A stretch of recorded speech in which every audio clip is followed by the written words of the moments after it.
So, welcome to the speaking podcast, and I've got a lovely guest back again, Ambika Devi. And basically, Ambika has done a lot on the speaking podcast, and by popular demand, a lot of people have asked for more. For example, in number 46, she done vocal warm up. In 32, how to breathe properly. But not only that, she's also done some lovely meditation, and she's number one with the downloads in the meditation podcast. Did you know that, Ambika? I didn't know that. Wow, Roy. Congratulations. Um, I love it. You're my favorite podcaster. What can I say? You're my favorite guest because no editing. I love it. It's perfect. So Oh, that's great. I love doing continuous improvement. I believe that if you want to master your skills, sharpening the saw, and you're doing that, and I know you're doing that. So you're improving. You're trying to be the best at public speaking. So you've done some stuff recently. Please tell me about it. Okay, so recently, well, I've been in Toastmasters and you're a Toastmaster leader. And there's the international contest going on right now. I'm going to the next level in two categories, in table topics and the international speech contest. So I've won at my club level and then going on to the next level. And the proximal categories or levels of the contest are coming up pretty rapidly. And then I'll be at the conference in Fort Lauderdale, Florida in the beginning of May. I pitched to be a speaker, so it's my backup if I'm not in the contest at that point, but of course I hope I will be. I'll pitch to give a presentation at the conference. So one way or another, I'll be speaking at that conference. And as you know, I've been studying with Eric Edmeades for a year. For a year. I first met him in Tallinn, where we met in 2018. And I instantly said, this is the guy I want to continue studying with. And I invested in putting myself in his classes. And a lot of them have been online, which are great. He makes amazing videos and courses like Wild Fit and Inception Marketing, Business Freedom, and the Speakers Academy, the Business Freedom Speakers Academy, which is now Speaker Nation. I love the name. And I had taken the level 1 in Oslo, Norway last summer in 2019. And this past November, I went down to the Dominican Republic where Eric lives with a small group. So much smaller. The original class was a little over 50. This next class was 16 of us. So it was much, much more intimate, and we really took it to the next level. I loved it also because a support from my original team in the summertime was also support in November in Dominican Republic. Joanna Mercado, I love her. She's an amazing speaker, does leadership talks, and she'd be great for your show.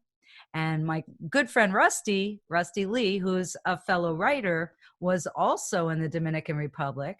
And we've teamed up with each other to write and edit and coach writers and lead workshops and retreats. So those will be coming in the future, and you'll definitely have Rusty on the show as well. Yes, we've made contact, so I look forward to that one. Yeah, absolutely. And so in the original inception level, beginning level of the Speakers Academy, we learned about speech mapping and a lot of techniques to get comfortable about getting on stage.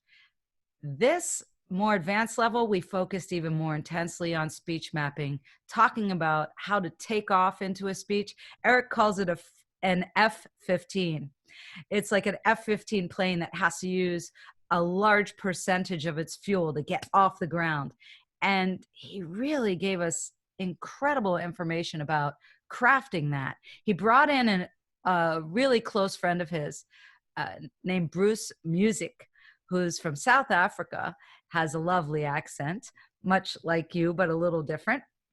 And he had worked in NLP for many, many years. And he taught us a 4-quadrant idea about starting with the why. Are you familiar with Simon Sinek's book, They just Start with the Why? Wow. Having Bruce talk about just the why and then these other concepts was so helpful with understanding how to get our way through not just an entire speech, but crafting a story. And Eric is unbelievable at helping us become clear at finding the point. What's the point? What are the points we're trying to get across in a story? And we had the opportunity to work on multiple points in a single story or small portions of stories with multiple points, a point for each. I just like to say as well that of all the speakers that I've seen, because I've seen a lot, he'd be in the top three, Eric, and he's also worked with Tony Robbins, so that just shows the caliber that he is. So I believe you're dealing with the best out there. Wow, I know I am. He's just incredible. So we'll definitely put links out for him so you can find him and get into some of his workshops. So speech mapping. One of the things that Eric really enforces is get away from trying to list things. Now we know if we've seen speakers who have a piece of paper and they're reading word for word what's going on, it turns into kind of but sometimes we do need some cues, and even Eric will say, don't be afraid to have a speech map on stage. He taught us that if your stage is on a riser, so you're above the audience, there's no problem with taking a huge piece of paper and putting your speech map and taping it to the stage, which is brilliant, and just doing it in huge, big, bold markers so that you can really read everything. And he teaches us how to map in a circle. Then he encourages us to use images. So look, you may not be the best at drawing, but any cartoon or stick kind of thing that you can make that triggers the idea of what you're trying to get across is much better than putting a word, because as soon as our brain sees and processes a word through our eyes, we're starting to feel like we've got to say that exact word. So putting a phrase can trip you up. Sure, if you have a quote that you need, it's understandable. You might want to write the quote out so you do it properly and remember to say who the quote was by.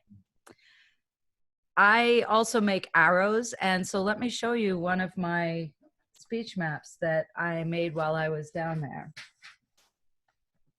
So you can see it goes around in a circle, and there's all kinds of little cues, words, and images. Nice The colors name. as well. Hmm? Nice colors as well. You don't. Well, that's something that I really need. And the different colors kind of trigger moods and things for me.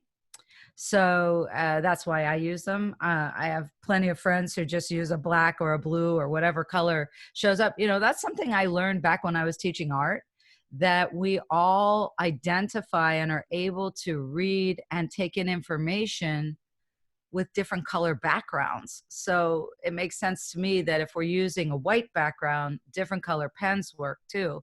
If you've got an app like Color Note, you can change the sticky note colors, play around with it, and notice if when you switch from, say, blue to purple or yellow to green, that you notice that you can understand and see the words better. This was something we used to use with kids when I was teaching in, I think it was in elementary school. I was teaching art for a very short stint. I did a little more in high school and then a long time in college. But what we did was we had color film like you use on theatrical lights, and we would put it over what they had to read, and we would figure out which color worked for them. And then every kid had their own color. And anything they had to read, they would move the color to the next page, and their comprehension skyrocketed. Interesting. Something to help. I don't know if it works for memory, but give it a try. It very well could. Excellent. Now, another thing about the speeches that Eric is great at teaching, like I mentioned earlier, is the takeoff. It's always good to have a joke in there if you can, but don't force it. I've had plenty of belly flops trying to put a joke that I heard. Comedy is an art form all to itself, and understanding how to set up a joke and not give your punchline away. I'm the kind of jokester that likes to do it on the fly and quip back and forth. That's why I love being interviewed rather than just sitting and talking myself. I love that interaction, and it just sparks my intuition and my creativity. In that takeoff, it's so important to have a why, like Simon Sinek talks about. And the more reduced it is, the more concentrated it is, the better. Ask your friends, talk to other people who do speaking, test it out on them. When you get a hit from the audience and an impact, whether it's a laugh, an oh, or a wow, or you see their eyes open up more, you know you just hit really good impact level. So it's so important to talk in front of live audiences as often as you can. A friend of mine from the Speaker Academy that is really great at comedy, he suggests that you really work on just those skills in front of larger audiences, because a smaller audience of only 10, and often our Toastmasters groups might only have 10 or 12, they won't necessarily give you the impact. And because they're used to you, it's a little harder to get a rise out of them on a joke. It's not impossible, but it's always good with a fresh, larger audience. So whenever you have the opportunity to speak, go do it. And this is another thing that I want to share from my wisdom of the most recent studying trip with Eric. And that is, you got to pay your dues. You've got to go out there and speak for free and do interviews and offer up what you're doing to groups and organizations. Get in front of as many different kinds of organizations that you can, because then you can take the same speech idea and create different points. That's also really brilliant. So you're really honing what your signature speech is, because you can then do it with the same stories, but accentuate different points. And then there's the landing. How to land it. This is where you want to leave them with the feeling of, well, what if I tried this? Or what if I did this? Or what if I went to the back of the room and purchased whatever you've got to sell? This is where inception marketing is really important, because you learn how to not be really heavy duty salesy and leave it as more of a question without asking an obvious question. This takes some practice. No, that's a gift, because I've seen plenty of people doing the pitch, and some of them, they do it slimy, and you can pick it up where they're saying, oh, we've got only 20 of these, and they're hoping for people to run to the end of the room. But yeah, the clever ones know how to do it properly. Yes. And slides, whatever you've got on the slides behind you. If you're using a slide, choose a social media platform. So if your Instagram already goes to your Facebook page, just put your Instagram. Instagram is the hot social media platform right now. And it makes sense because of what I said earlier. The brain really likes to communicate in visuals. Instagram is that. So when Facebook created Instagram, they were brilliant. And it's really speaking to the minds of the younger generations. So if that's who you want to talk to, by all means. But don't discount or get rid of your Facebook. Hook them together. It's super easy. Some of you may not even know that you can have 5 Instagram accounts. So your main account can have 4 more. If you're a multipreneur like me, That's really I'm the awesome. same. I've got a lot of them. Because you can have one for your, like you, right? You can have Yeah, one for your podcast and one for your other podcasts.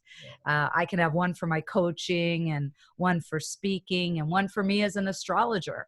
And they don't necessarily all group up in the same place. And one for me if I want to take pictures of my food, you know? No, brilliant. And no, because like even going back to the humor, like I've noticed that, and what I find as well is if you have a written speech that it's all A to Z, I call it, you can't really incorporate what the previous speakers have said.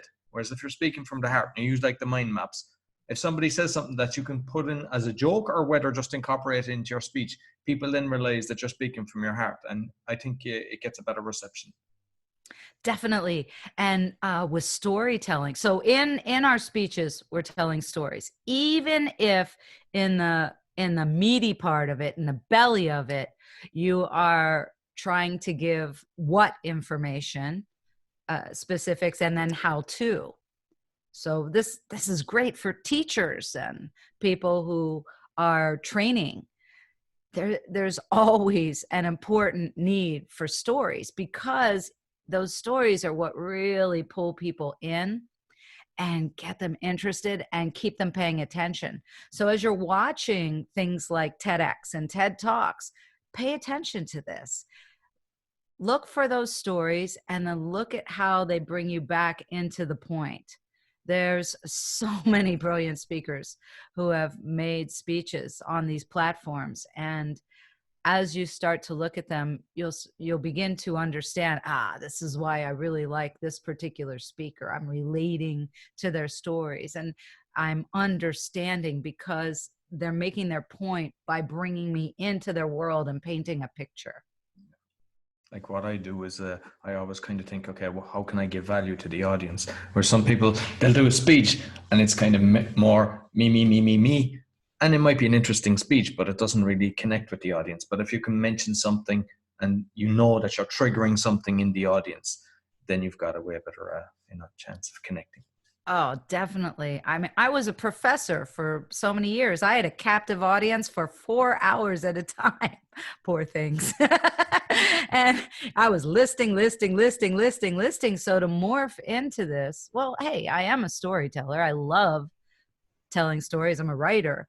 But when I was teaching and orating in front of a group, a captive crowd, I didn't have to. As I look back, I realized I did. I told stories, and it was stories from my life and experiences about what I was teaching.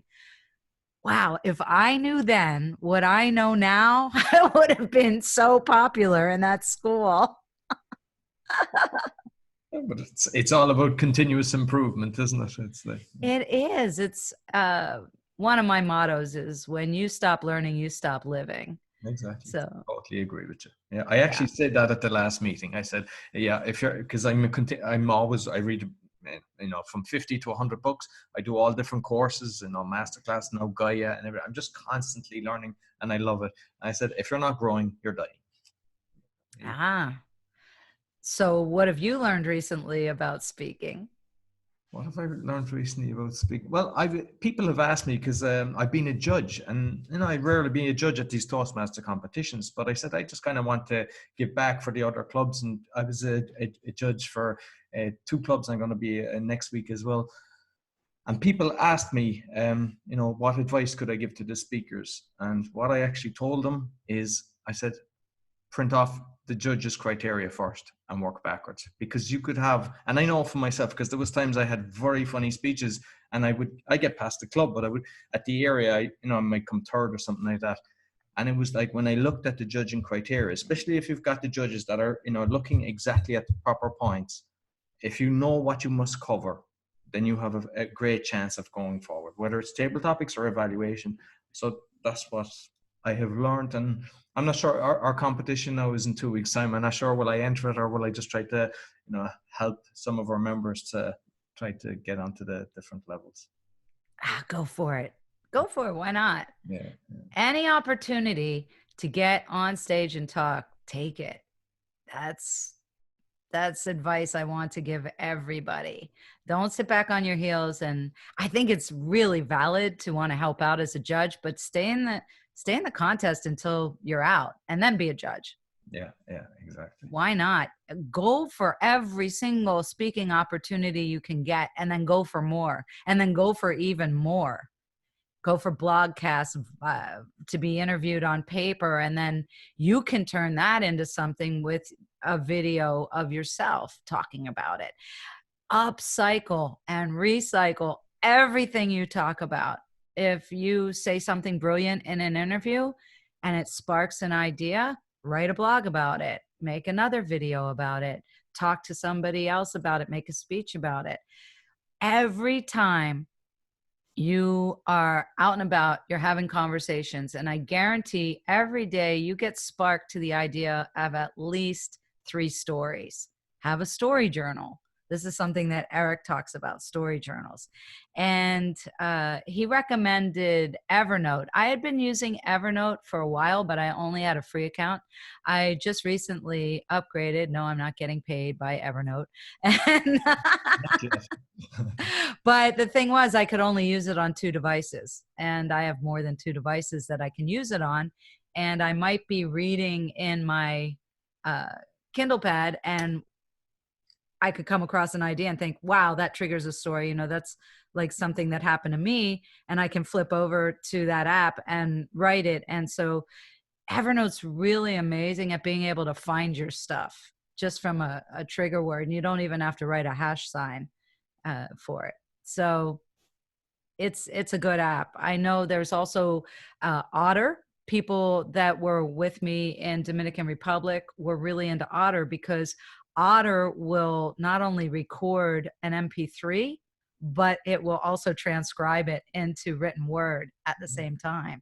So you can search your written word and then find the spot in your spoken word track. That's a pretty awesome tool. I haven't embarked on that one yet, but here I am. I use Zoom all the time, all the time. Some days I feel so zoomed out that I just need to go lie down on the floor. Or better yet, go out for a walk. That's another thing. Clear your head. If you feel like you're overloaded and you're working on something like a talk or a presentation, take a break. Yeah. Take more than an hour. Take an entire day. We did that down in the Dominican Republic. We worked really hard, and then a couple days before the end, we went out for the entire day on ATVs.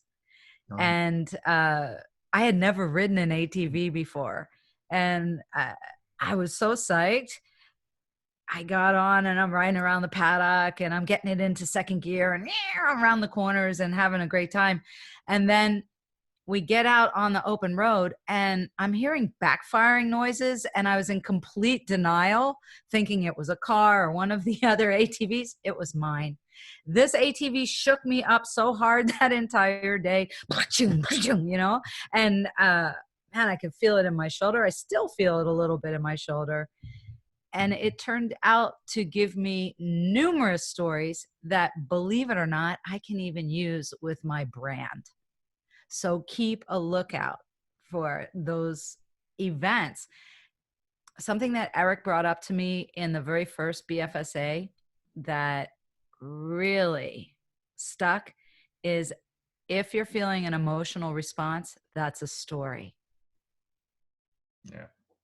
So write it down in your journal, your notepad, however, text it to yourself. Simple Minds. I don't know, did you ever use that? But like, I have so many, most of the speeches that I do, I just do little bullet points with little things. And now I plan to do, I want to do some more open mic. I've done one open mic and I'm trying to capture a lot of comedy. So I'm writing all different things. So then I can do a different, you know, like 5 minutes for open mic.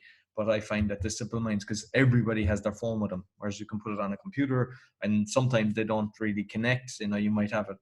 I mean, I've tried Evernote, it just doesn't work for me. I just didn't find it that it was for me, but I like the Simple Minds. I find it's grand because I can just zoom in. So even if you're at a Toastmasters meeting and somebody doesn't turn up and they say, we need a speaker, I can just open my phone, have a quick look through, and I go, okay, I'll talk about that. It's there straight away. Awesome.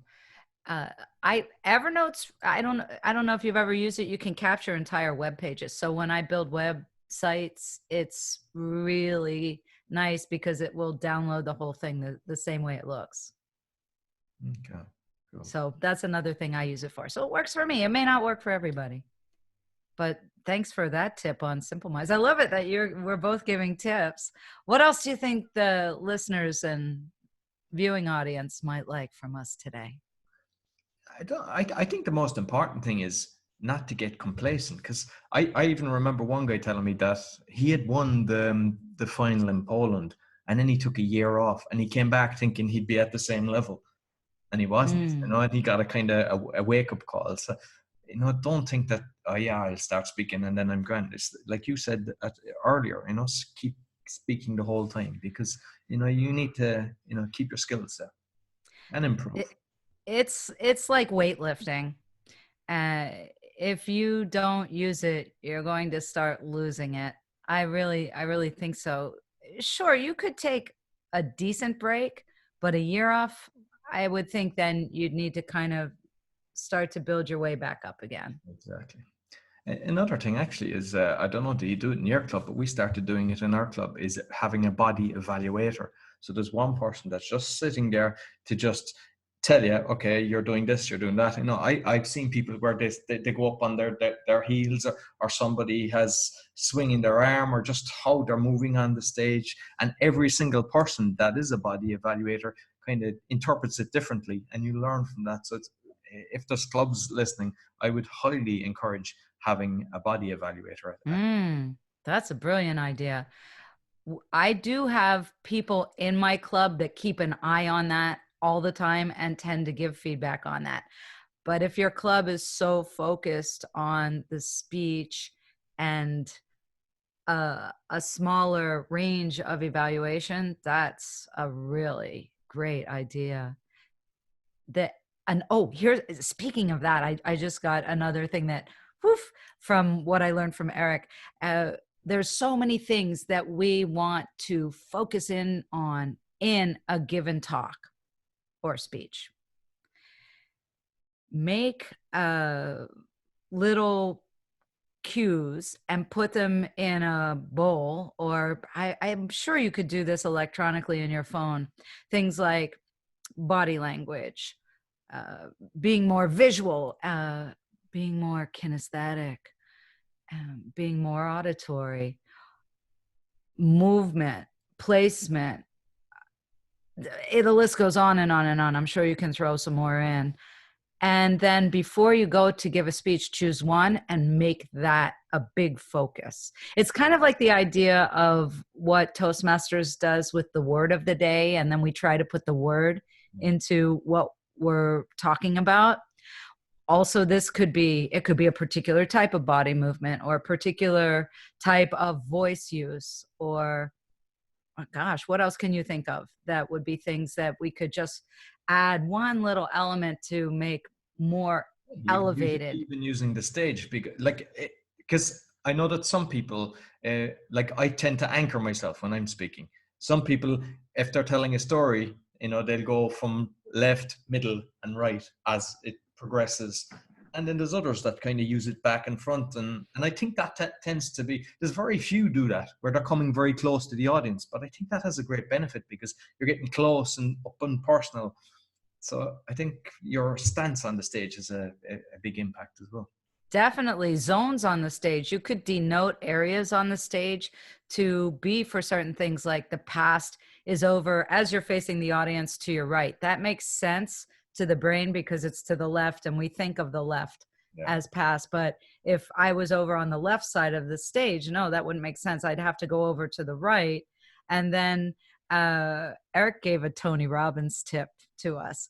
He said Tony always uses his left, so the audience's right side of the stage, as where he'll lean in, and this is kind of the on the side, or the security message point place. So think about that, how you want to use the stage and create some zones.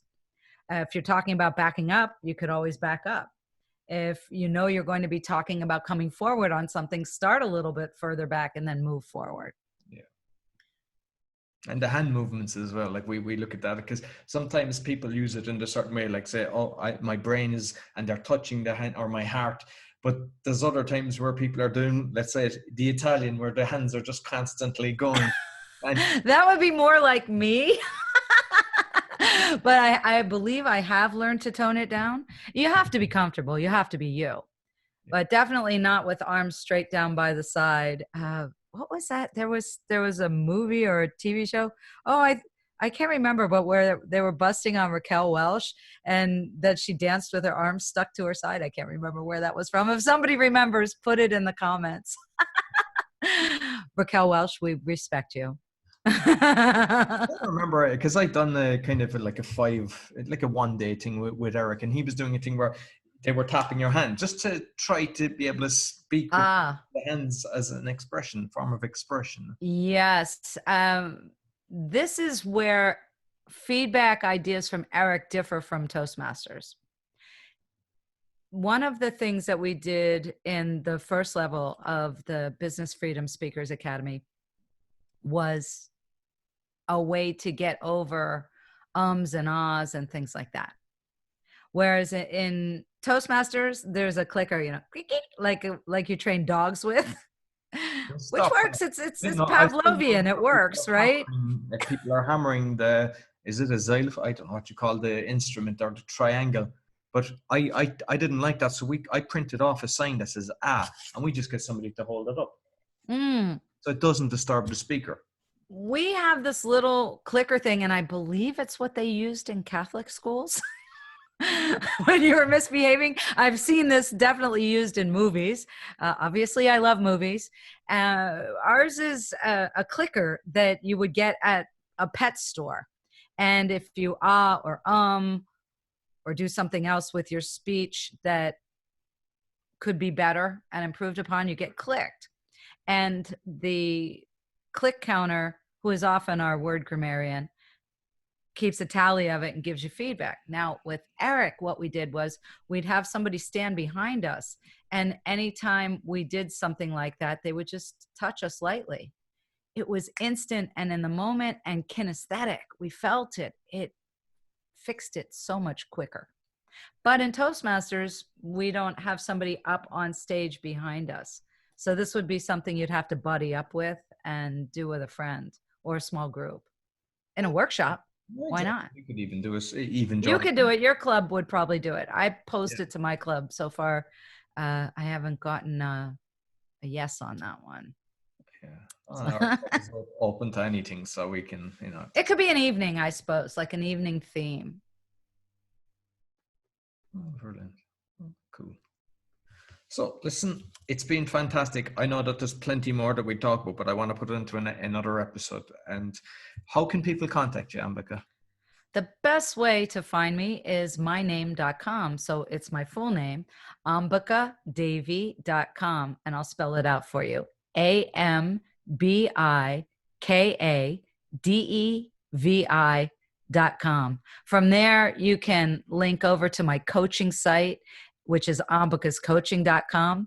You can link over to my speech site, which is speechesbyambika.com. And you can find all my Facebook pages and Instagram pages. I'd love for you to like and follow and interact with me. Ask me more questions. And if there's something in particular you want Roy and I to talk about in the future, let us know. We would love to come back and do it. And I'll put all your links on the description so that the people can find it on the podcast. Thanks a million, Ambika. It was a pleasure as always. Thank you, Roy.